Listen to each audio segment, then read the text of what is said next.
Oui, oui, oui, à peu près 27 minutes en retard. Salut, ici Max. Bienvenue au balado. Qu'est-ce que tu lis? Un balado où on parle de nos lectures tout simplement. Ce soir, les amis, c'est une soirée rocambolesque. Pour vous mettre en contexte, je voulais faire ma bonne mère, fait que je suis partie au parc avec mon fils et semblerait que j'ai égaré mon téléphone. Il a dû tomber là à un moment donné. J'avais même oublié son existence. Donc, je me suis rendu compte 15 minutes avant le live que je ne savais pas du tout il était où. Donc, ça a été une course à poursuite pour trouver ce téléphone. Sachez qu'il est de retour et que j'ai chaud en s'il vous plaît. Mais à part de ça, on n'est pas là pour parler des péripéties de vie. On est là pour parler de littérature et je vous présente ce panel. Puis c'est très, très drôle parce que Salomé, elle vient d'arriver puis elle a absolument rien manqué parce que ça fait 26 minutes que tout le monde attend après moi. Donc, merci aux gens qui sont là en commentaire. Puis je vous présente mon super panel de ce soir. Regardez pas le tapis. C'est sale. Bon, sur ce, on a avec nous Salomé qui vient d'arriver. Bonsoir, Salomé. Moi, je suis en train d'oublier que ce live existait. C'est notre soirée ce soir. Puis finalement, t'as rien manqué. Quel bel adon, hein? Belle annonce. C'est incroyable. J'espère que t'es pas trop triste parce que là, les gens vont bien se rendre compte que j'avais réussi à attraper Sam, mais il s'est évaporé ce matin. Oui, il s'est évaporé ce matin, pauvre cœur. Oui, c'est ça. Il paraît qu'il est bien malade, fait que puis il Oui. n'y avait pas de voix pour nous. Donc, Non. peut-être un jour, nous verrons Sam, un petit lecteur de retour, mais pas ce soir. Encore une fois, solo pour toi ce soir. Ouais, Alors, merci d'être là, Salomé. Même ça pas en fait retard. plaisir. Juste on time. Avec nous ce soir aussi, on a José. Bonsoir, José. Bonsoir. Toi aussi, tu es toute seule parce que ben, ta jumelle n'est pas là ce soir avec nous. Elle n'est jamais là. Elle adore à Elle est cette jamais là. heure-ci. Tu penses? Je C'est parle de vrai? ma jumelle. Mais, OK, je pensais que tu parlais de ma jumelle parisienne. Ma jumelle Ah oui, Joanne, non, clairement. c'est vrai. C'est vrai, t'as beaucoup de jumelles. Toi, t'aimes ça, les trucs en duo, hein? Ça part de loin. Moi, je suis née à deux, hein, fait que je me cherche toujours une compagne ou un compagnon. J'avais pas fait ce lien, mais je trouve ça divinement cute. On a avec nous Marina ce soir. Bonsoir, Marina. Salut! Comment ça va? Ça va bien, ça va bien. Je suis contente que ça ait lieu. Je suis contente que tu aies retrouvé ton cellulaire. Ah! Que de frousse, que d'exercice physique. Ma montre était comme en surcharge d'exercice. J'étais comme, ah ouais, mais je n'ai pas le choix, je vais courir, même si je n'ai pas le cardio pour courir. Mais tout va bien maintenant. Alors, je suis contente que tu sois là ce soir sur le pied levé en plus. Fait que merci d'être là. Merci. On a Anaïs qui est de retour avec nous. Bonsoir, Anaïs. Salut! T'as pas trop de dérangement de ton petit duo derrière toi? Toi aussi, toi, c'est des enfants, mais... J'en ai un juste à côté, il est supposé pas faire de bruit. L'autre est supposé dormir. On va souhaiter que ça se reste comme ça. Parfait. En tant que maman, on se comprend. Et ben moi, je me suis pris des parties de mon duo ce soir. Il est là, mon cher Sylvain. Bonsoir, Sylvain. Bonsoir. Comment ça se passe pour toi? Ça va bien. Écoute, c'est vraiment un drôle de hasard, mais ce matin, je suis passé au travail sans mon cellulaire. Je me suis rendu compte à mi-chemin. J'ai été obligé de revirer de bord et de revenir. J'ai eu peur d'arriver en retard, mais finalement, je n'étais pas en retard. Mais comme quoi, hein, les cellulaires. Les cellulaires. Non, mais t'aurais dû me le dire que c'est ça qui m'attendait.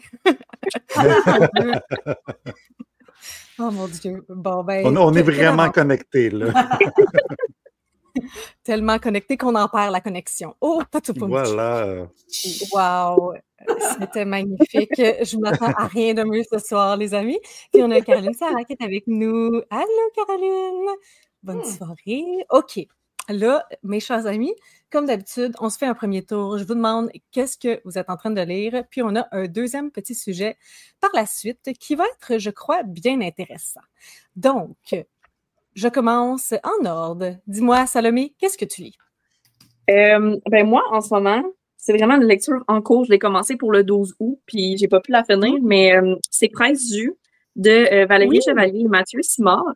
Fait que c'est un roman épistolaire dans lequel on suit l'échange entre un homme et une femme.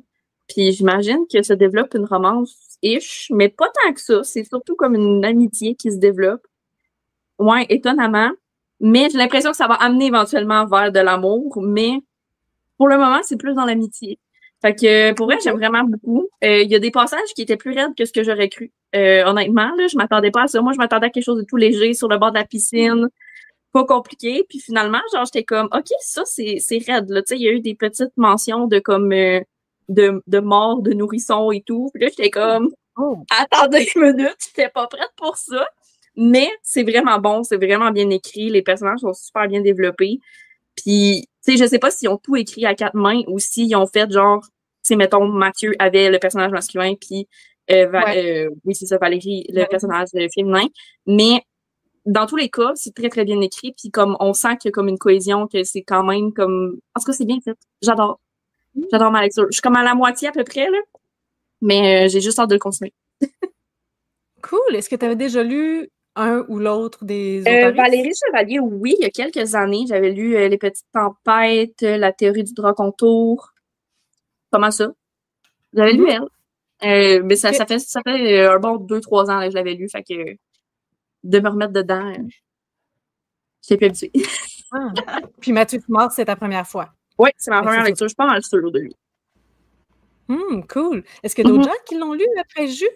Ou qui ont de l'intérêt? Non? Toi, Maria, ouais? Oui, je l'ai lu cet hiver, je pense. Moi, j'ai bien aimé. Je suis vraiment pas le public cible pour une romance, mais je trouvais que cette romance-là était intelligente. Tu sais, je sais pas, le style d'écriture, j'avais bien aimé. Bonne lecture. Ben, puis elle sort quand même un petit peu des codes, je trouve, de comme la romance contemporaine qu'on a actuellement. Elle sort de ça. Fait que ça il y a un petit peu de fraîcheur dans tout ça, ouais. Ben, bien noté. Moi, j'avais noté que c'était épistolaire, fait que ça, souvent, j'ai de l'intérêt pour ça, là. Puis j'ai lu les deux auteurs. J'ai déjà lu Valérie Chevalier dans, je pense que c'est le même titre que toi, Drap contour, théorie, il y a quelque chose... Ouais, la théorie des drap contour, puis les petites tempêtes. Les petites tempêtes, en tout cas, quelque chose de genre. Ouais. Puis j'avais une affaire lu aussi sur 8 mois ou je sais pas quoi, le cours si peu, je sais plus trop. Il me semble qu'il y a une affaire de même. Mais OK, c'est bien noté, c'est bien noté. Puis vu que j'ai oublié de faire mon introduction comme du monde, je note tous les titres qui sont mentionnés. Donc, à la fin du live, vous aurez accès à ceci. Parfait, bien, merci beaucoup Salomé pour ce beau partage de Jus. Dis-moi, Josée, toi, qu'est-ce que tu lis? Ben, en fait, j'ai terminé un livre aujourd'hui qui est La nuit ravagée, qui a fait un peu un buzz vu que ça a été présenté par Madame Mariana Mazza. C'est pas de ce livre-là que je vais parler. Je peux dire quand même que j'ai aimé ça.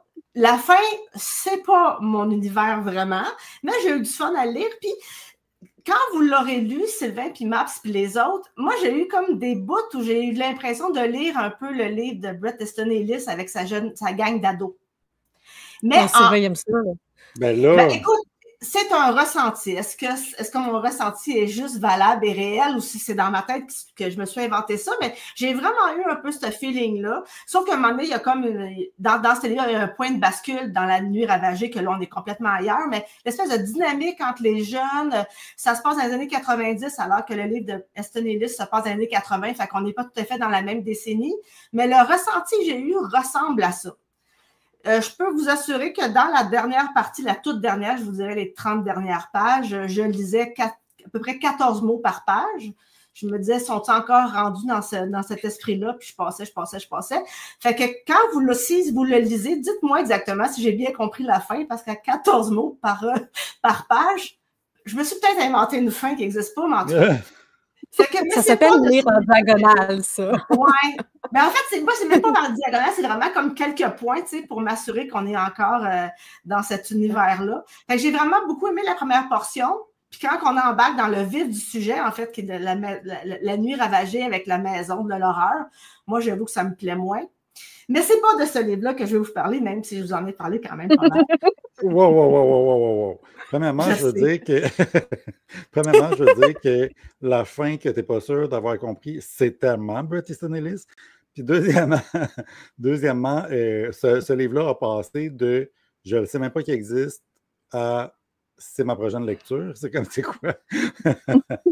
Mais j'ai hâte que, quand je le lisais, puis quand j'avais ce ressenti-là, je pensais à toi, Sylvain, parce que c'est toi qui m'avais amené sur ce livre-là de Bret Easton Ellis, un auteur que je connais et que j'aimais bien.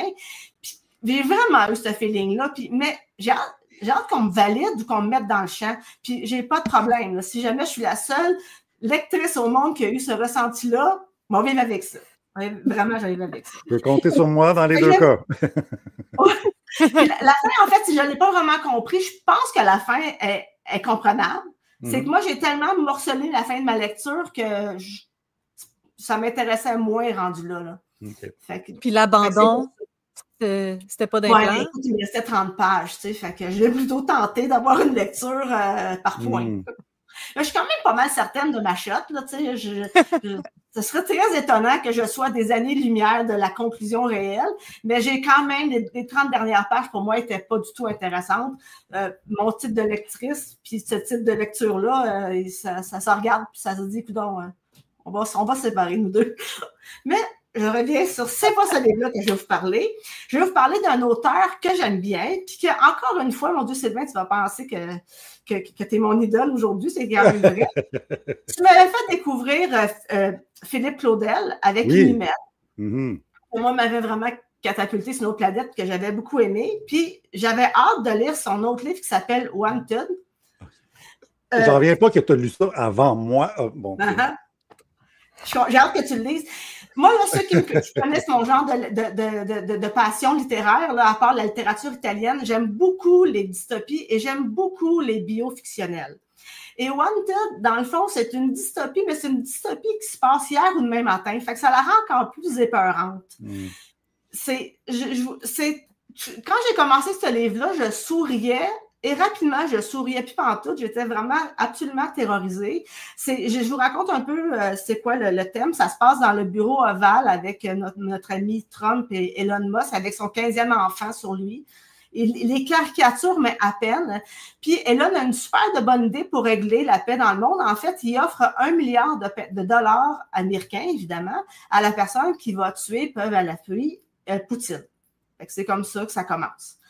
Fait que il a trouvé le moyen de rétablir la paix dans le monde, puis ça part avec cette affaire-là. Fait qu'évidemment, ce qui devait arriver arriva. Mais le livre, il y a comme une espèce de...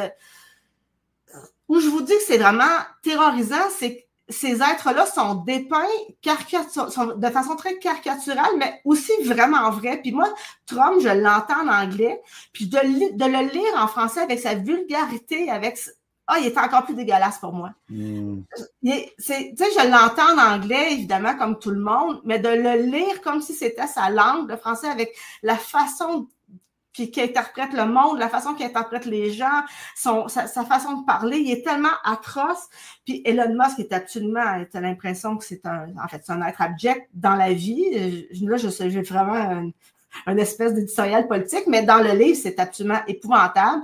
C'est vraiment incroyable à quel point l'argent domine le monde, l'argent, c'est le pouvoir. Puis Elon Musk a vraiment cette impression-là qu'il a raison, que son argent va faire en sorte qu'il va rétablir la paix. Fait que c'est encore plus épeurant que de penser que ces grandes fortunes-là qui sont devenues des États à eux autres tout seuls, sont capables de dominer le monde. Et à un moment donné, il y a comme une espèce de point de bascule où je vous le donne en mille, Poutine se fait tuer, puis il y a vraiment comme une espèce d'aperçu de fin du monde ou de guerre incroyable qui swing, mais à la fin, c'est incroyable, il y a comme tout un volet un peu science-fiction, si on veut, ou... En tout cas, bref, j'ai refermé ce livre-là qui est une petite plaquette de rien du tout qui se lit vraiment extrêmement rapidement, très troublée, puis s'il y a un mot que je pourrais qualifier pour ce livre-là, pour l'auteur, Philippe Claudel, je l'ai trouvé très audacieux d'écrire un livre de même, qui est une charge hallucinante contre ces grandes puissances-là. Et quand je parle de grandes puissances, c'est un homme, là, ce n'est qu'un homme, après tout, on va se le dire, ou quelques hommes. J'ai trouvé ça très, très, très, très, très, très, très, très courageux de sa part de faire un livre de même. Considérant que les hommes qui dépeignent dans le livre sont pas si loin que ça dans la vraie vie. Puis j'ai noté une citation, puis je vais vous la dire, c'est « Sous Trump 1 et sous Trump 2, la progression de la bêtise avait été telle que plus de 15% des étudiants en première année dans les universités les plus prestigieuses du pays étaient persuadés que la Terre était plate, que le monde avait été créé il y a 6000 ans et que l'homme et le singe n'avaient radicalement rien en commun.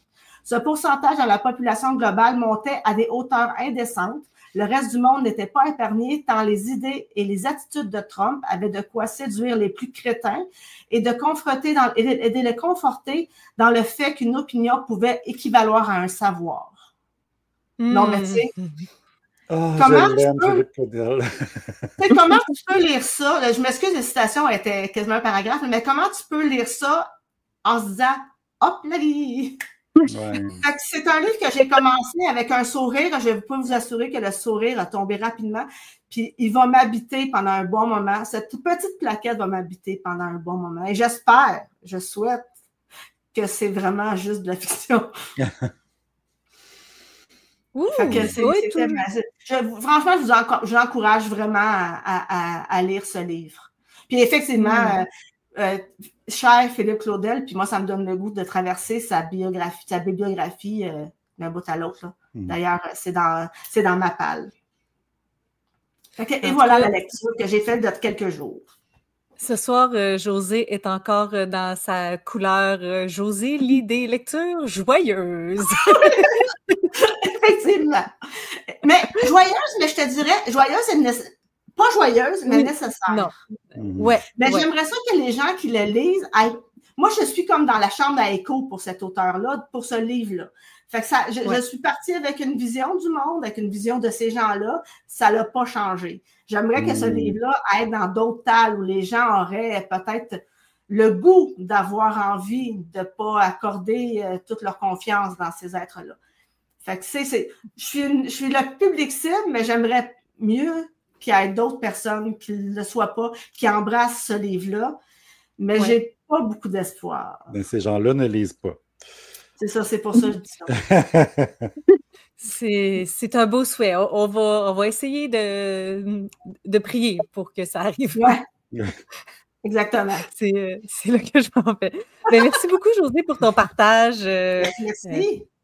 Très intéressant de nous avoir remis Philippe Claudel et Inhumaine en tête, qui a été une lecture, ma foi, mémorable.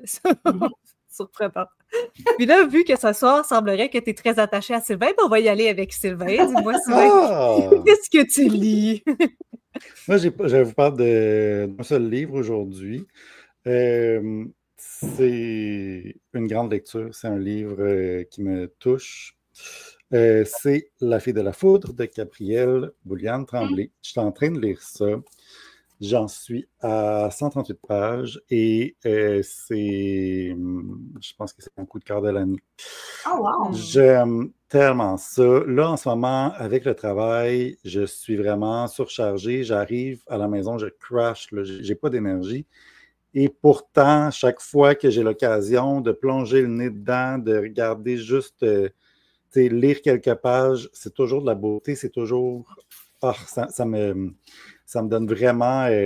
ça me rappelle pourquoi j'aime la littérature. Pour vrai, c'est ça. Puis, je vais vous en parler, là, mais je vais donner un autre de mes états d'âme avant. C'est que j'ai lu beaucoup de livres déprimants ces temps-ci. J'ai lu sur la Deuxième Guerre mondiale. On a lu, moi et Maps, sur le génocide du Rwanda. Genre, ça n'arrête pas. Puis là, j'ai lu Les filles sont à leur mère aussi, qui est très bon, mais qui est aussi assez déprimant. Puis là, j'étais là, il me semble que je serais dû pour une lecture plus légère. Puis j'ai commencé à lire ce livre-là, puis je me disais, mais pourquoi je perdrais mon temps à lire de la merde quand ça, c'est tellement... Ça me nourrit sur tellement de niveaux, tu sais. Un bon livre, là. Bref. Alors, ça parle de... au début, c'est un peu sombre, là. Ça parle de la narratrice. C'est de l'autofiction, donc est-ce que c'est Gabrielle ou pas? Mais en tout cas, la narratrice, ça commence à aller dans une situation dangereuse là, dans la voiture d'un gars qui ne veut pas la laisser sortir de la voiture puis qui s'en va à Boucherville alors qu'il était supposé, alors qu'il disait qu'il habitait à Montréal. Donc, tu sais, situation dangereuse. Puis là, comme je vous disais, là, je l'ai commencé, j'ai fait « Oh non, dis-moi pas, je vais lire un autre livre aussi déprimant. » Mais non, c'est vraiment très lumineux, c'est vraiment très beau, finalement. Cette situation-là se règle au début, là. Puis, en fait, ce dont elle parle le plus là-dedans, c'est sa relation avec les hommes, sa relation à l'alcool aussi, cette espèce d'autodestruction qu'on fait un peu à la vingtaine là, quand on se cherche, puis on est différent, puis là, on pense que on est différent, puis là, on pense qu'on a trouvé notre voie, mais notre voie, on ne l'a pas vraiment trouvée, puis on s'écorche un peu sur le chemin, puis ça parle de tout ça. Puis c'est vraiment c'est tellement poignant. Ça paraît que Gabrielle écrit de la poésie parce que c'est très poétique, là, ce roman-là. Et même si ça parle d'une femme trans, je me reconnais énormément dans ce livre-là. Cette espèce de relation-là aux hommes ou à l'autre, chercher l'amour au mauvais endroit. Puis cette espèce de façon de s'accrocher à l'alcool ou à l'homme ou à n'importe quoi qui te fait du bien parce que tu as tellement vécu d'années à pas te sentir bien que tu t'accroches à n'importe quoi qui te donne un peu de bonheur. Je me reconnais à 100 000 à l'heure. Puis il y a une autre chose que j'ai envie de dire, c'est qu'elle parle de maladie mentale. Là, je parle de sujets vraiment deep, mais pour vrai, c'est lumineux, là. C'est le fun à lire. Puis, on te croit. mais pour vrai, tu sais, c'est pas comme Les Chiennes, là, même si j'ai adoré Chiennes de Marie-Pierre Lafontaine. Même si j'ai adoré ça, on n'est pas là du tout, là. Il y a beaucoup de lumière, il y a des solutions, il y a des belles choses qui se passent dans sa vie. Et ce que j'ai beaucoup aimé, c'est qu'elle parle aussi de maladie mentale, elle parle de son diagnostic de personne à, oh mon Dieu, personnalité limite, c'est ça? Oui. Puis moi, je trouve ça encore plus audacieux de parler de ça que de parler du fait qu'elle soit trans. Et d'ailleurs, le fait qu'elle soit trans, dans ce roman-ci, j'ai pas lu l'autre, La fille d'elle-même, mais dans ce roman-ci, je veux dire, oui, elle en parle parce que c'est sa vie, mais c'est pas le sujet central du livre. Puis, je trouve ça tellement courageux, justement, qu'elle ose parler de santé mentale en étant une femme trans parce que, puis ça aussi, je me reconnais là-dedans dans le sens où moi, j'ai été gay dans les années, je le suis toujours, là, mais j'ai été gay dans les années 90, 2000, puis, tu sais, ce qu'on voyait à l'écran, puis les gays qui avaient le droit de parole, puis la représentation gay qu'on avait, c'était le gay propre. C'est Neil Patrick Harris, c'est deux messieurs ensemble, propres, gentils, prennent pas de drogue, clean, ils ont des enfants, donc ils reproduisent le schéma hétérosexuel. Puis c'est ça qu'on aime, c'est le genre de gay qu'on aime, puis on veut pas sortir de ça. Puis tu sais, c'est difficile. Moi je suis vraiment du genre à vouloir briser les fenêtres puis dire comme hey, mais on a des défauts, puis on est des personnes complexes, puis certains d'entre nous ont des maladies mentales, puis tu sais, c'est ça, puis on a des défauts, puis on a le droit de vivre. Là, je veux dire, on ne doit pas se faire accepter seulement à partir du moment où on rentre dans un moule, tu sais. Puis c'est ça. Puis je me disais, à un moment donné, les femmes trans, les personnes trans et les personnes non-binaires, on va commencer à en voir qui sortent du moule, puis qui parlent vraiment de leur vie, puis soit d'une maladie mentale, ou de l'alcoolisme, ou de travers. Tu sais, les gens ont des travers, puis ça ne veut pas dire qu'on les aime pas, au contraire, il faut les respecter, puis embrasser toute la personne. Donc, c'est ça qu'elle fait ici, puis je trouve ça à la fois vraiment très courageux, d'autant plus qu'on est dans une période où les personnes trans sont de plus en plus en danger. Mais c'est ça qu'elle fait ici, puis je trouve ça beau, je trouve ça attachant, puis comme je le disais, je me reconnais là-dedans. C'est vraiment un grand livre, là. C'est vraiment un très, très, très bon livre. Je veux que tout le monde le lise. Voilà. Mhm. Bien noté. C'est bien vendu. Ouais. Ah, puis, j'ai une autre chose, excuse-moi. J'ai juste terminé qu'effectivement, moi, je ne savais pas avant de le lire, mais c'est la suite de La fille d'elle-même. Je ne l'ai pas lu, puis ça ne m'empêche pas du tout d'apprécier cette lecture-là. Je vais lire La fille d'elle-même après parce que, oh my God, que j'ai aimé ça. Mais si c'est celui-là que vous avez entre les mains, Ça se lit pareil. Ça se lit bien. Puis oui, elle rencontre des personnages qu'on s'imagine elle a rencontrés déjà dans le livre d'avant, mais on les rencontre à nouveau avec elle, tu sais, fait que c'est ça. Je pense que c'est ça qu'elle dit en entrevue, que ça pouvait se lire séparément, mais que s'il y avait une certaine satisfaction quand même à les lire en ordre. Là. Mais bien noté, bien noté. Est-ce qu'il y a des gens qui ont lu La fille d'elle-même déjà? Non? Personne? Ça, c'est notre devoir en 2025. Check! Mais moi, ça fait vraiment longtemps que je veux lire ce livre-là, puis je l'ai pas lu encore, mais ça s'en vient, ça s'en vient. Je sens. 2026. Ça va être dans mon top 6 de 2026. Merci beaucoup, Sylvain, pour ce beau partage et cette mise en lumière de Gabrielle Bouliane-Tremblay. Je veux tout le temps dire Gabrielle Filto-Chiba, hein, c'est pas facile. Tant de bonnes autrices au Québec, voilà. De bonnes autrices.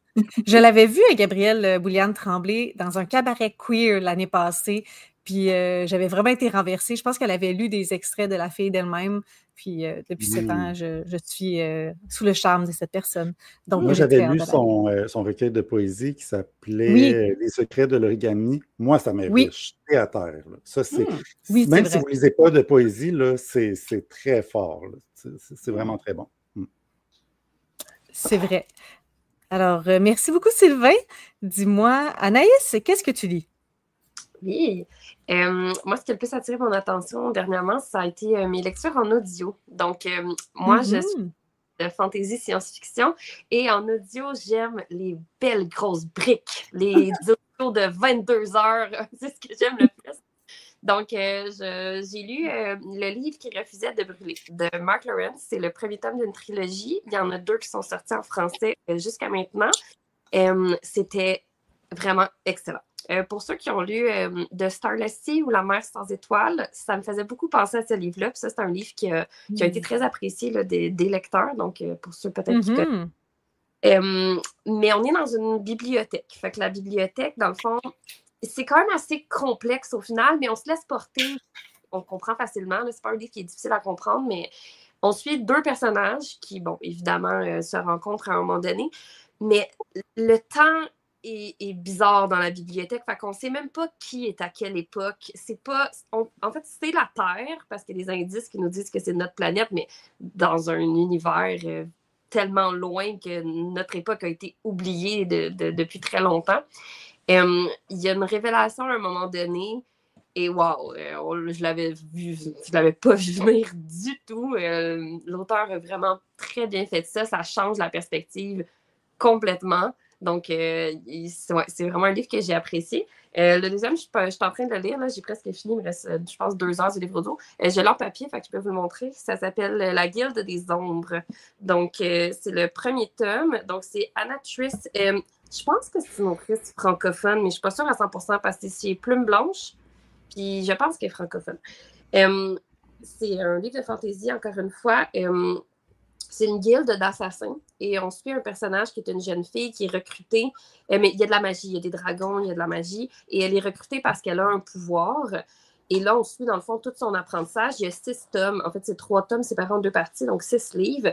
Là, je suis à la fin du premier, donc d'après moi, elle va terminer son apprentissage dans la fin de ce livre-là. Ça n'a rien à envier à des grands auteurs anglophones que j'ai déjà lus. Fait que vraiment, c'est rare pour avoir lu beaucoup de fantasy et anglophone et francophone, on dirait que c'est pas pareil. C'est bon les deux, mais il y a quelque chose de différent chez l'écriture souvent des francophones que j'adore, mais que c'est souvent pas la même chose que les grands auteurs anglophones là, qui sont traduits et lus par des millions de personnes. Mais ça, j'ai trouvé que ça se rapprochait de certains grands auteurs que j'ai lus en anglais pour plusieurs raisons, tant le personnage que la façon que c'est écrit. Donc, ça m'a vraiment agréablement surpris, ce livre-là. C'est un petit peu cru, par exemple. C'est un petit peu... c'est une lecture adulte. Là. C'est pas du tout du young adulte, mettons. OK. Ouais.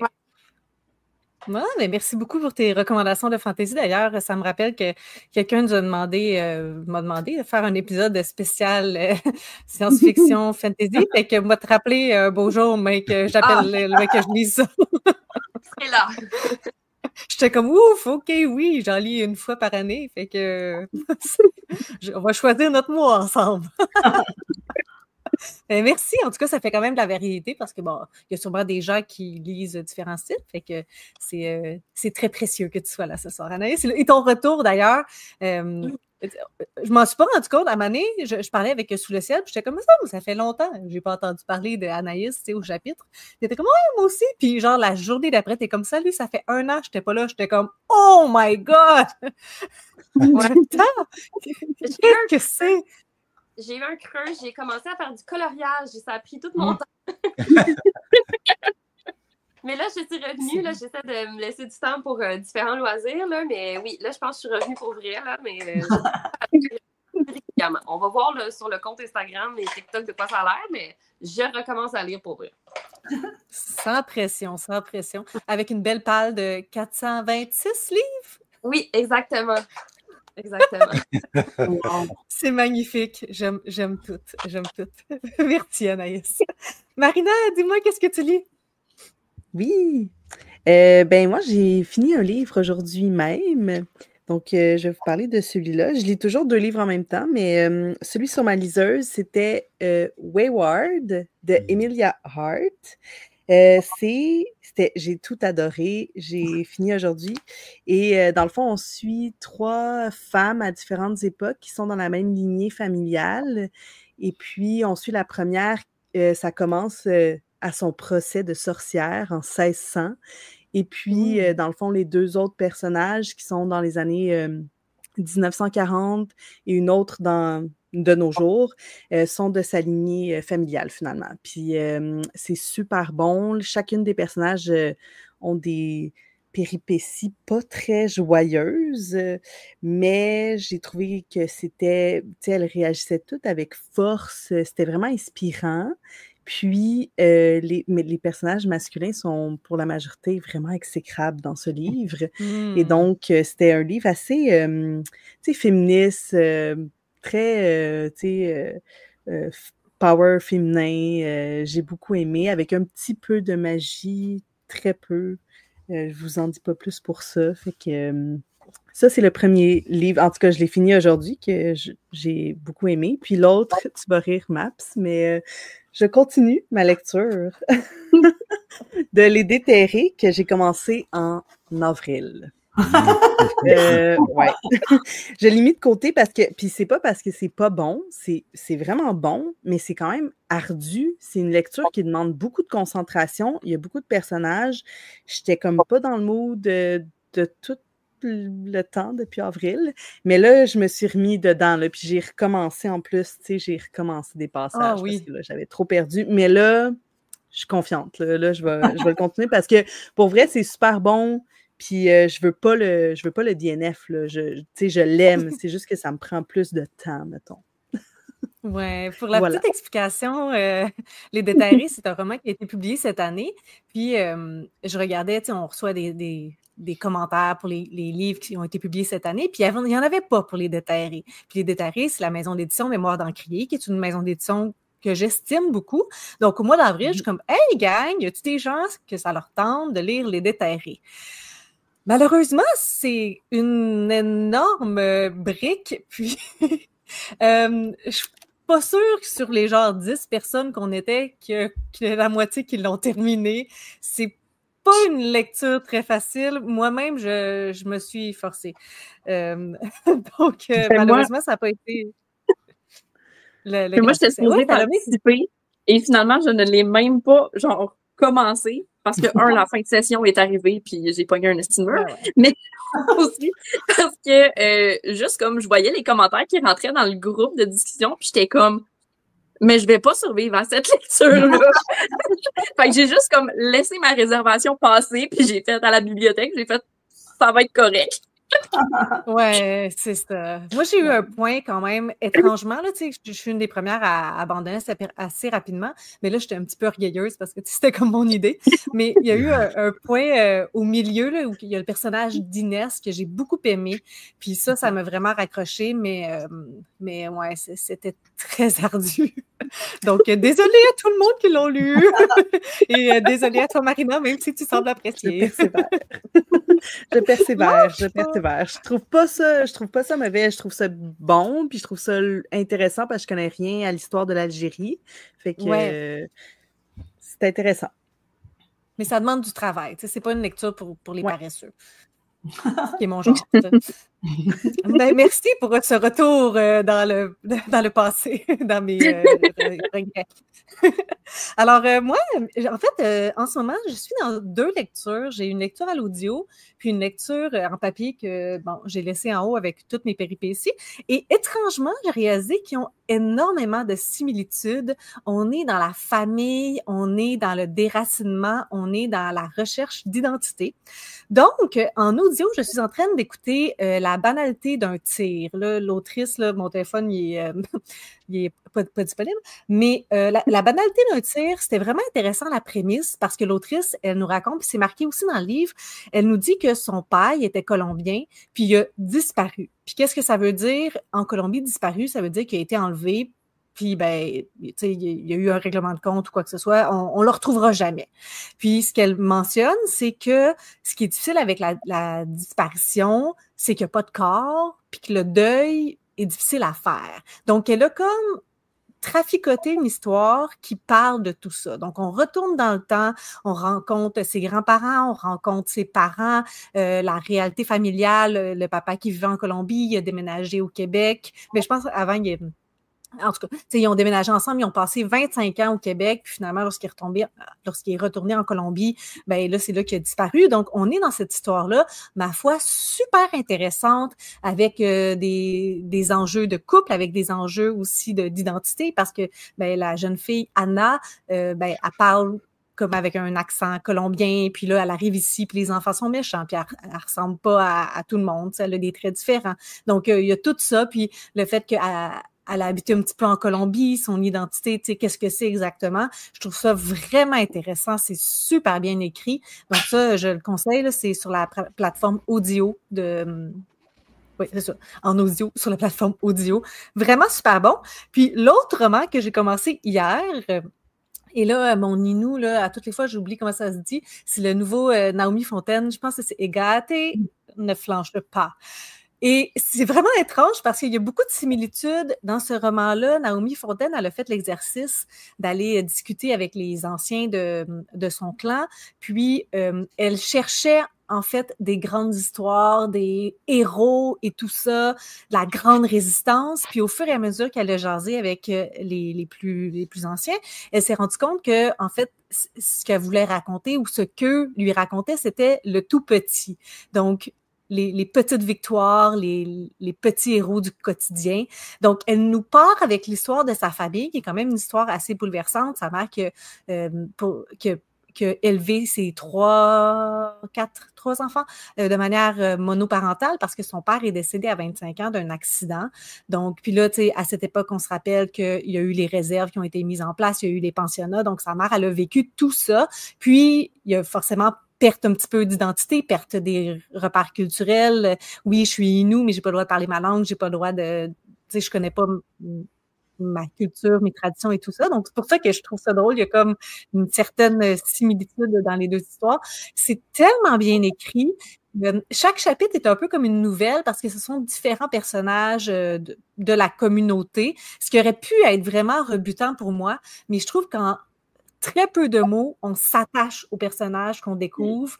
Puis, à chaque fin de chapitre, on dirait, puis ils sont très courts, là, on dirait que j'ai besoin de prendre une pause pour comme assimiler le personnage que je viens de découvrir, tu sais.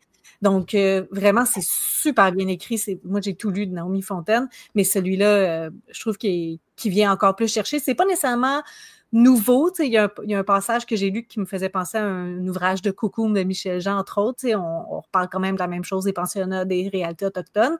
Mais dans les petites histoires, il y a quand même des histoires avec une morale, peut-être, ou avec un dénouement, la manière que le dénouement est amené ou réfléchi, c'est différent. Donc, voilà mes 2 lectures du moment que j'aime vraiment beaucoup. Moi qui abandonne plein de livres, j'ai réussi à en aimer quand même. Et tout ça nous amène à notre sujet du jour. Voici la petite prémisse.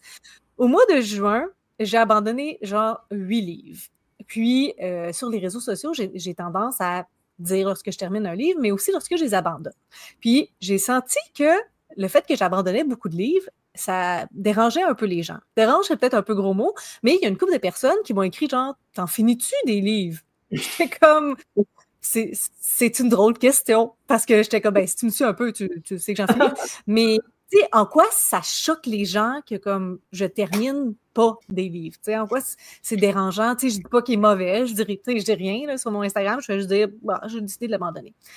Puis, lorsque j'ai fini mon mois de juin, on dirait que je me sentais un peu bizarre. J'étais comme, j'ai abandonné beaucoup de livres, puis c'était peut-être un mauvais mois. Mais en regardant les livres que j'avais terminés, j'étais comme, hey, mais ça, ce sont 5, je pense, excellentes lectures. Et si je n'avais pas arrêté des livres, je me serais pas rendue à ces livres-là. J'aurais pas lu Le Bonheur version Excel, par exemple. T'sais. Donc, on dirait que ça a vraiment changé ma mentalité par rapport à ça. Puis j'étais comme, ben, si pour abandonner beaucoup de livres, j'arrive à une excellente lecture, je pense que je suis prête à faire le pas, à aller de l'avant. Donc, tout ça m'a amené à discuter un petit peu de pression de la lecture. Nous, on est quand même dans une genre de chambre à écho, là, parce que sur les réseaux sociaux, il y a une compétition, en gros guillemets, là, de combien de livres on lit par mois, combien de pages. On parle de statistiques, puis forcément, on se compare, même si on dit qu'on ne devrait pas se comparer, on finit par le faire. Puis, tout ce qui est abandon aussi, c'est un gros tabou, tu sais. Puis c'est un tabou, je pense, aussi pour nous, parce que je me dis, si j'ai lu 200 pages, ben, je les compte pas dans mes livres lus. Fait que les 200 pages, je compte pas. Il y a tout le temps cet aspect de performance-là. Fait que, je voulais vous entendre là-dessus. Je voulais savoir un petit peu, c'est quoi votre relation avec, est-ce que vous ressentez de la pression? Est-ce que vous vous mettez de la pression? Est-ce que vous faites des choses parce que vous devez performer, même si tout ça est un passe-temps? Alors, allons-y peut-être en tour, en ronde, Salomé?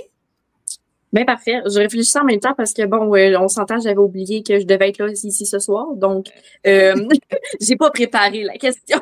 Mais je dirais que oui, je me mets de la pression, mais juste parce que je me mets de la pression dans la vie de tous les jours. Fait comme quand j'ai embarqué sur les réseaux sociaux littéraires, comme la vague m'a happée. Puis de plus en plus, comme j'essaie de me détacher de ça, justement parce que motadine, la lecture, ça supposait être une passion chez moi à la base. Puis si j'ai une chaîne YouTube, si j'ai un compte Instagram, c'est juste parce que je veux partager cet amour-là de la lecture, tu sais, au final. Fait que j'essaie de me détacher de ça. Puis moi, ça passe beaucoup par la relecture. Je trouve qu'il y a, tu sais, comme toi, mettons, c'est beaucoup les DNF que tu mets at large. Mais moi, c'est beaucoup mes relectures. Puis, tu sais, j'entends tellement souvent, justement, ce discours-là de « Non, mais il y a tellement de livres à lire, je peux pas relire mon livre. » Puis je suis comme « Ouais, mais ce livre-là m'a tellement fait du bien. Je le sais qu'en ce moment, j'ai besoin de ce livre-là qui va me faire du bien. » Tu sais, je relis pas tout, là. Mais il y a des livres que je le sais, c'est ma relecture de l'année. Je le relis à chaque année. Puis ça me fait du bien, tu sais. Puis je sais pas, il y a comme cette pression-là de toujours devoir lire quelque chose de nouveau, de toujours devoir comme découvrir la dernière affaire, découvrir peu importe, que ces petits moments-là, on se les accorde plus. Puis c'est ça, on dirait qu'il y a juste une priorisation un peu dans une hiérarchisation plus même, dans les droits des lecteurs. C'est comme les fameux 10 droits de la lecture, là, du lecteur, là, on dirait. On n'arrête pas d'en parler, on y revient, mais il y a vraiment une hiérarchisation. On dirait qu'il y en a que c'est comme dans la communauté littéraire, c'est vraiment comme non, faut ça, t'as pas le droit, mais oui, t'as le droit, là. Au final, tu gères ta lecture comme tu veux la gérer, là. Fait que moi, c'est beaucoup par la relecture que ça passe, ce sentiment-là de pression. Que je suis comme. C'est vrai. De pas faire quelque chose de correct, là. Ouais.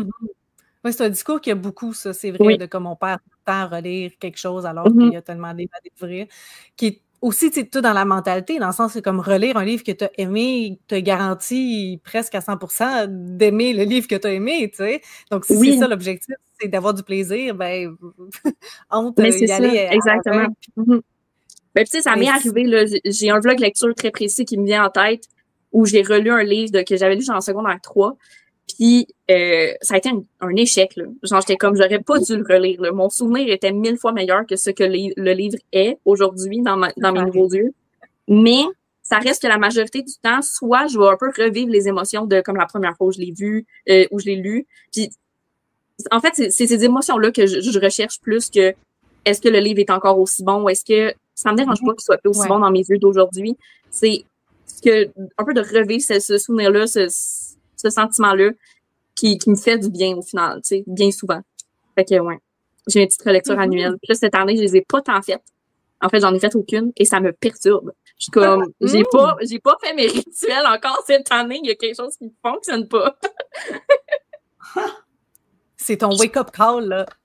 Non, oui, mais vraiment, là, mais pour vrai, je regardais, genre, parce que j'ai mon petit dossier Excel avec toutes mes lectures et toutes mes statistiques. Puis je regardais, j'étais comme, le seul livre que j'ai relu, c'est un album. Puis c'était, malgré moi, là, c'est un cours à l'université qui m'a fait relire ce livre-là, sinon je l'aurais pas relu, là. Fait que ça m'a un peu perturbée quand j'ai remarqué ça. J'étais comme, OK, attends une minute, là, on va aller relire des livres. Sors ta liste. Moi, j'ai relu plus de livres que toi, ça veut dire cette année. Oh! Oui, c'est sûr. Ben, c'est un peu à cause de Sylvain, là, mais bon, il me fait relire Makina, il me fait relire Le Liseur. Bon, Éric Chacour aussi, mais ça, c'était en audio, mais c'était délicieux. Mais merci, c'est un détail ou un exemple de pression que j'avais oublié, la relecture. Josée, toi, ta relation avec la pression? Moi, je me mets beaucoup de pression dans la vie en général. J'ai tendance à tout mettre des statistiques partout, étrangement, pas dans la lecture. La lecture, pour moi, c'est un vrai bonheur. Puis quand j'ai embarqué j'ai été lente avant d'embarquer dans l'aventure d'Instagram, que je regrette pas, que j'adore faire. Puis je trouve ça le fun de le faire en duo parce que c'est motivant. Puis si jamais j'ai un passage à vide, parce que ce printemps, j'ai été extrêmement occupée au travail, puis j'ai pas lu autant que j'aurais souhaité. Et non pour des statistiques, mais pour mon bonheur personnel. Fait que il y avait Lydie qui était en grande production. Fait que pour moi, ça me rassurait. Fait que de tenir ça à deux têtes, je trouve ça génial. Puis on n'est pas la même lectrice, on lit pas nécessairement les mêmes choses. Je trouve ça vraiment le fun. Puis moi, je suis très curieuse dans la vie. Je suis une personne extrêmement curieuse. Fait que pour moi, à toutes les fois que j'ouvre un nouveau livre, c'est comme si j'ouvrais un nouvel appartement puis je découvrais. Fait que c'est pour ça que moi, je suis pas très adepte de la relecture parce que je l'ai vu. Je veux juste ouvrir une nouvelle porte, je veux juste voir un nouvel appartement, je veux voir un nouvel univers, puis ça me remplit tellement, puis j'ai pas de pâle non plus. J'en ai un peu, mais pas vraiment. Chacun des livres que je lis, c'est un peu comme arborescent, va m'amener sur une autre idée. Je suis vraiment une espèce de surfeuse de la lecture, mais je ne surfe que sur mes vagues. Fait que je ne surfe pas sur les vagues de la mode ou les vagues des... Oui, il y a des livres que je vais lire qui sont comme le livre que je parlais, La Nuit ravagée, c'est quand même un livre qui fait le buzz en ce moment. Mais c'est un peu un hasard si je l'ai lu, puis je l'ai lu parce que ça me tentait bien de le lire. Tu sais, je ne l'ai pas lu parce que j'avais le goût de faire partie de ces lecteurs-là. Fait que puis pourtant, mon Dieu sait que moi, de la pression, je m'en mets sur les épaules, c'est fou raide, là. Mais vraiment, la lecture, c'est vraiment pour m'amuser. C'est vraiment pour découvrir. Puis c'est incroyable à quel point j'apprends en lisant. Puis chacune de mes lectures, même si elles sont un peu légères, m'apporte quelque chose.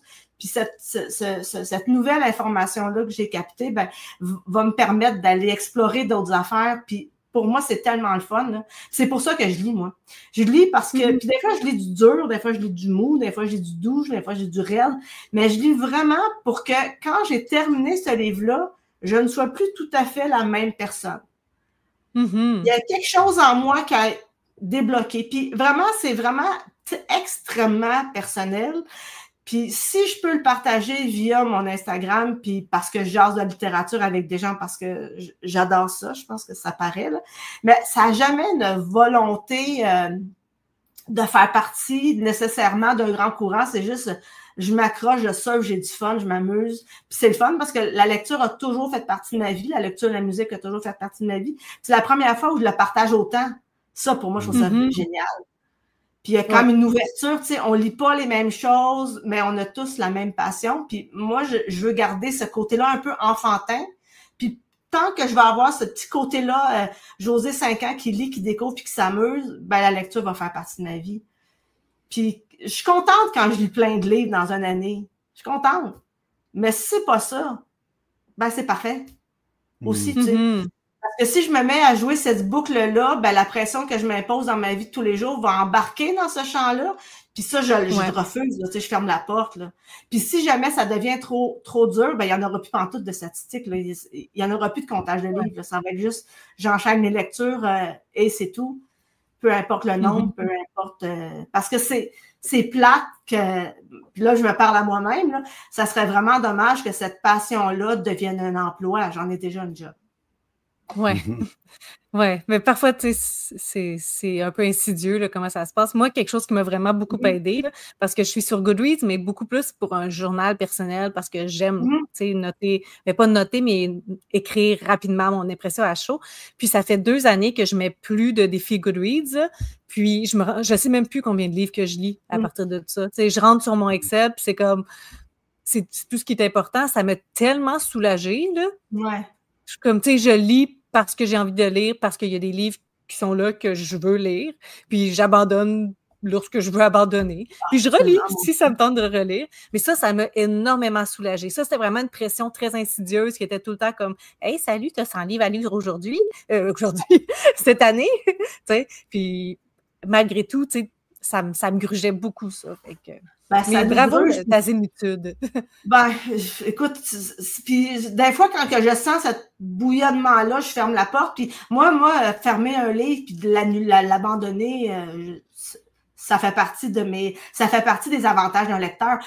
Moi, ça m'étonne tout le temps de se dire, on abandonne tout dans la vie, on abandonne des émissions de TV, des films, on abandonne des albums, on a des tunes qui jouent à la radio qui nous ennuient, mais un livre qui est tellement intrusif, qui est tellement long dans notre vie, tu sais, on peut lire pendant une vingtaine d'heures, on va s'acharner, alors qu'une tune de 3 minutes, on va zapper. Pour moi, pour moi, dans ma vie, et puis c'est vraiment que pour moi, ça fait pas de sens qu'une tourne de 3 minutes, je la zappe à 2 parce qu'elle me gosse, mais qu'un livre de 20 heures, je le persévère parce que je vais avoir une médaille au bout parce que je l'ai fini. Mais je pense qu'il y a un lien avec quelque chose de très scolaire par rapport à ça. Tu sais, nos livres, il fallait les lire pour les terminer. Tu sais, il y a comme, je sais pas, j'ai l'impression que ça vient peut-être de là, Peut-être. Mais pourtant, tu sais, quelqu'un qui a abandonné un livre, moi, je trouve que c'est le plus beau des statements. Tu sais, quand tu as détesté un livre, là, la détestation, c'est comme l'adoration. Pourquoi tu l'as détesté? Ça fait partie aussi des échanges littéraires qu'on a entre nous. Si on n'a pas aimé un livre, tu sais, si on n'a pas aimé un livre, comme tu dis, Sylvain, pour ne pas te nommer encore une fois, c'est pas les 20 dernières pages qui vont sauver sa mise, tu sais. Ben, en fait, c'est surtout que ben, on a déjà eu un des sujets qu'on a eu à ce podcast, c'était est-ce qu'on aime plus l'écriture ou est-ce qu'on aime plus l'histoire? Moi, personnellement, je suis quelqu'un qui aime plus l'écriture, puis l'écriture, elle ne va pas devenir meilleure plus tard dans le livre, tu sais. Fait que si l'écriture, la façon que c'est écrit, ça ne me plaît pas, ça va pas s'améliorer. Ben, c'est un peu la même chose pour l'histoire, tu sais. Si l'histoire est poche, ben, tu vas avoir l'impression que l'histoire n'est pas cohérente si ça devient soudainement extraordinaire. Ben, c'est parce qu'il y a beaucoup de gens qui vont dire oui, mais tu peux pas juger parce que tu sais pas la fin. Peut-être qu'à la fin, il y aurait eu un punch ou quelque chose. Tu sais. Je vis avec le doute. Ouais, moi aussi, je suis capable de vivre avec le doute. Moi, en fait, pour prendre le bâton de la parole, moi, c'est que je n'ai pas le choix d'abandonner les livres parce que sinon, je ne lirai plus. Moi, me forcer à lire un livre que je n'ai pas envie, je vais aller sur mon téléphone puis je vais regarder je vais doom scroll pendant des heures ou je vais regarder un film ou horreur, je vais faire du ménage. Mais tu sais, je vais pas... je vais cesser de lire. Fait que je préfère ne pas cesser de lire puis essayer un autre livre, tu sais. Mais moi, là, je vous écoute, puis je me dis, hey, pour vrai, là, 2026, je pense que je vais me faire un cadeau, puis je vais me débarquer de Goodreads et Fable. Je sais, là, j'en parle souvent de cette affaire-là. J'ai une relation amour-haine avec ces applications-là. Mais là, je vous écoute, puis je me dis, mais la liberté de ne pas savoir combien de livres j'ai lu cette année, c'est formidable. C'est formidable. Enfin, j'y pense. 2026, on va voir ça. Fait que toi, la pression, tu gères ça très bien, ça, Sylvain. Très mal, non. Non, mais c'est pas la pression par rapport aux autres, tu sais, parce que si tu lis 2-3 livres par année, il y a des gens qui vont dire, ben là, moi, je lis 100 livres par année, toi, tu lis pas, t'aimes pas vraiment ça lire. Puis, si tu lis 100 livres par année, il y a des gens qui vont lire, ben tu lis pas vraiment les livres, là, tu lis trop vite. Fait que, tu sais, les autres, ça m'importe pas. Mais moi, par rapport à moi, oui, tu sais, je me mets un chiffre sur Goodreads, puis je veux l'atteindre, puis je veux, tu sais, j'aimerais ça, battre mon chiffre de l'année passée, puis tu sais, c'est ridicule, là, ça sert à rien, c'est cave, je veux juste avoir du plaisir avec les yeux sur des pages, c'est tout. Mais oui, je m'en mets de là. Elle est là, la pression. Puis je suis très bon pour donner des conseils aux autres. Mais pour les appliquer, moins. Faites ce que je dis, pas ce que je fais. Mais c'est ce que, tu sais, c'est des bons conseils que je donne. C'est juste que moi, je les applique. Mais tu sais, en même temps, c'est tellement insidieux, justement, cette pression-là, parce que c'est comme des habitudes, tu sais, mettons Goodreads, là, pour ne parler que de ça.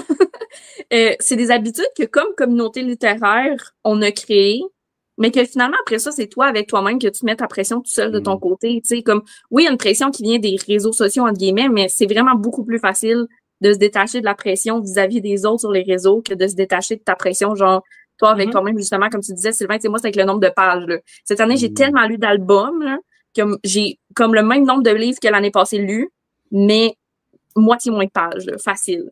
Puis je suis comme, ça va pas, il y a pas assez de pages. C'est pas normal. Je suis comme, non, là, c'est correct. T'as lu des albums, girl, là. Tu vas survivre, là. T'as lu d'autres choses, c'est correct.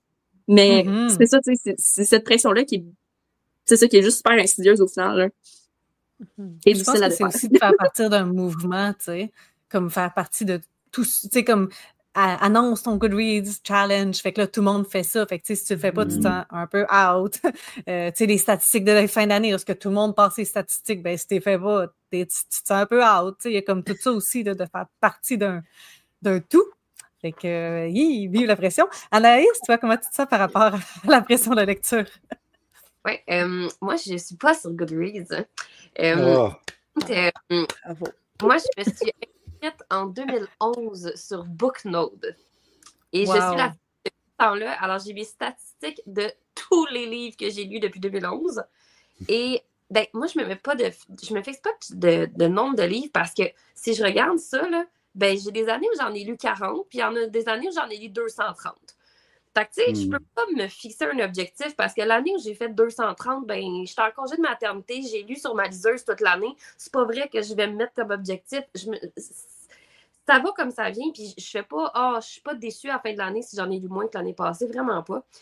Moi, je suis sur les réseaux sociaux depuis 10 ans, puis j'ai vécu justement différentes phases là, par rapport un peu à la pression. Puis on dirait qu'une fois que tu es sur des réseaux sociaux où tu partages tes lectures, oui, tu es un lecteur, mais tu deviens autre chose. Il y a comme une nouvelle facette de la lecture qui est maintenant partagée. Puis c'est là où, oui, il y a de la pression qui vient de différents côtés. Je dirais que maintenant, là, en 2025, je me suis quand même pas mal détachée de tout ça. Il n'y a plus grand-chose qui me dérange. Mais moi, je dirais que là où, tu sais, on en a parlé, j'ai fait une pause de presque 1 an sur mon compte. Puis là où je pense que ça a comme mis à ma lecture, c'est que, oui, j'ai commencé à colorier, mais je recevais quand même beaucoup de services de presse. Et j'ai adoré recevoir des services de presse. Je veux dire, ça a été un privilège énorme de recevoir des livres, puis de pouvoir découvrir des nouveautés, puis de pouvoir en parler. Mais ça finit par une pression. Parce que je lisais beaucoup de nouveautés et c'est beaucoup de livres que j'ai adorés. Là, je regrette pas du tout de les avoir lus, mais ça met de côté ma super palle de 426 livres parce que pas capable de la diminuer parce que la moitié, sinon plus, de mes lectures, c'était les nouveautés que je recevais. Fait qu'il y avait ça, il y avait de lire les nouveautés et aussi d'en parler. Parce que quand tu reçois un service de presse, ben, à part si tu l'as détesté, là, tu peux dire à la maison d'édition, ouais, j'en parlerai pas, tu sais, ça sert à rien d'en parler si je l'ai détesté. Mais sinon, ben, il faut que tu fasses une chronique. Faut que tu fasses la photo. Puis moi, c'est comme ça qui m'a essoufflée un petit peu dans ma vie de lectrice sur les réseaux sociaux. Puis, tu sais, là, j'ai décidé de revenir, mais justement sans cette pression-là. Je me suis dit, ben, des chroniques, là, si j'en écris pas, j'en écris pas. En ce moment, j'ai pas envie d'écrire des chroniques. En ce moment, je partage en story. Puis j'ai l'impression que le format vidéo me convient mieux. Fait que, tu sais, je me suis comme un petit peu détachée de tout ça que je trouvais qui faisait un poids un petit peu sur ma vie de lectrice là, dans les dernières années. Voilà. Est-ce que tu y as pensé beaucoup comme à cette pression-là pendant que tu lisais pas, tu sais, cette année de pause? Est-ce que tu étais comme moi, chenoute, il faudrait que je retourne, genre parce que j'ai des services de presse? Parce que... Non? Oui.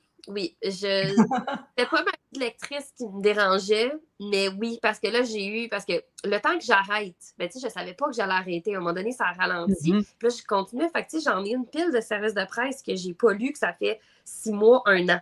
Puis, tu sais, je suis vraiment désolée aux maisons d'édition qui me les ont envoyés. Là, la vie a fait ça comme ça, mais je vais finir par les lire. Mais en ce moment, j'ai décidé que je me mettais pas la pression, que ça, c'était la pile à lire pour les 3 prochains mois. C'est pas ça qui me tente. Fait que je vais finir par les lire. Je vais essayer d'en parler sur ma page quand ça va donner.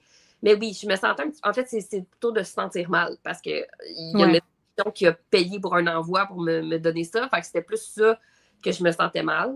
Mais en même temps, c'est ça. OK. Quand même, tu te prends bien. J'aime ça. Ah oui. J'aime ça. Ben... Moi, abandonner des livres, j'adore ça. Moi, j'aime ça, abandonner des livres. Oui, en fait, j'aime ça. Je trouve que quand le livre est mauvais, là, l'instant où je fais « Tu sais quoi?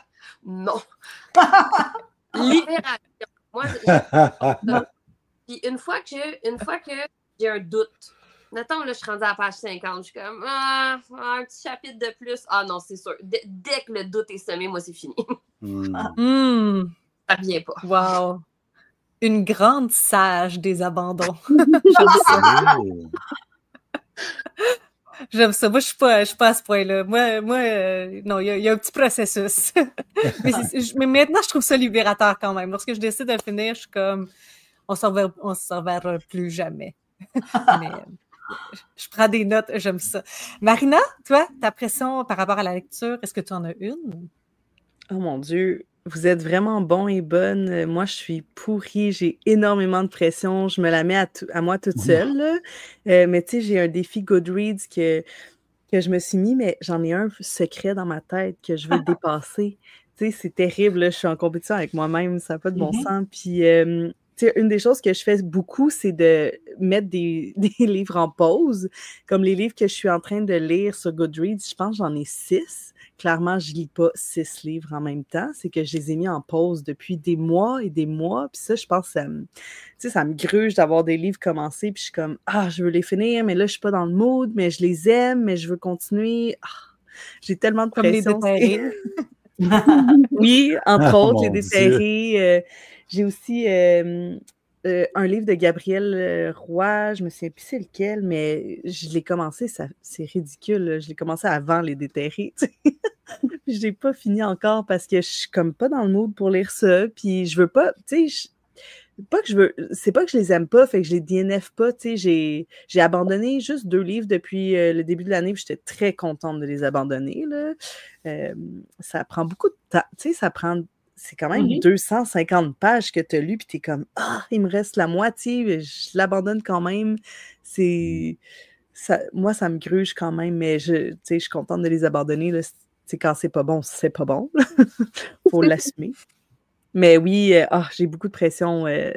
Ben juste de moi-même, là, je me compare même pas, je regarde même pas les défis des autres sur Goodreads, je le mets pas vraiment sur mes réseaux sociaux, là, combien je veux lire de livres ou combien j'ai lu de livres, là, je suis pas très là-dedans, tu sais, moi je mets plus mes chroniques, mes impressions, mais vraiment, c'est la pression de moi-même qui est très difficile à supporter. Je compte tous les livres qu'il faut que là, jusqu'à la fin de l'année, je suis comme, oui, il faut que je lise tous ces livres-là. Puis là, je recommence à travailler.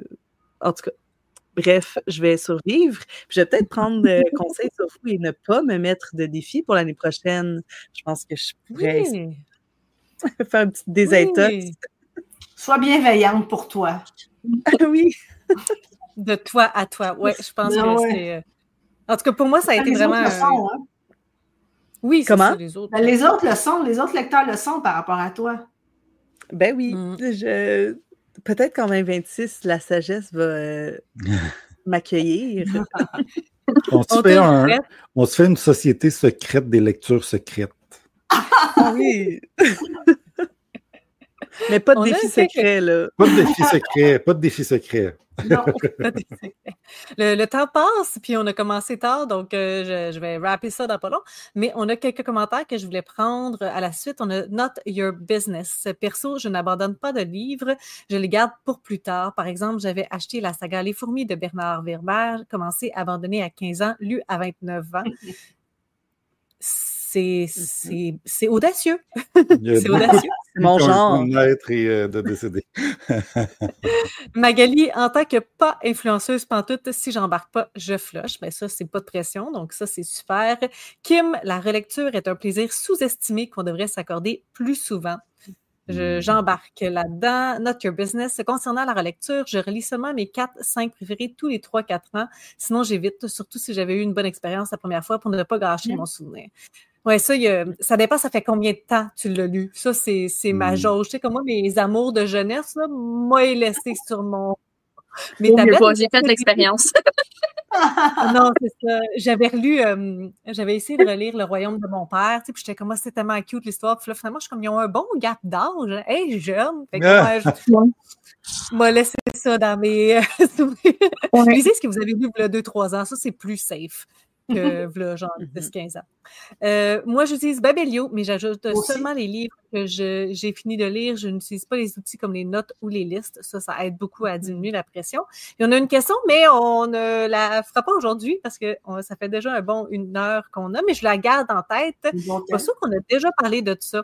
Avez-vous des routines de lecture ou des rituels avant de lire? On a déjà parlé de pendant, c'était quoi si on avait des ambiances ou tout ça, mais avant, je pense pas qu'on a parlé. Fait que je garde, je note. Et sur ça, merci à mon panel de feu d'avoir été là et d'être resté pendant 30 minutes avec toutes les péripéties, ma foi, cocasses, on va dire ça ainsi. Merci à vous autres aussi en commentaire d'avoir été avec nous malgré le délai non annoncé parce que j'avais aucun outil pour vous annoncer ce délai. Donc, merci pour tout ça. La prochaine date, c'est le jeudi 18 septembre, si je ne me trompe pas. Est-ce que c'est un jeudi 18 septembre? C'est un jeudi. Alors voilà, ce sera ce jeudi-là, la prochaine fois qu'on va se voir. Donc, merci d'avoir été là à tout le monde et à ceux qui nous écouteront dans le futur. Et sur ce, nous vous souhaitons à tous et à toutes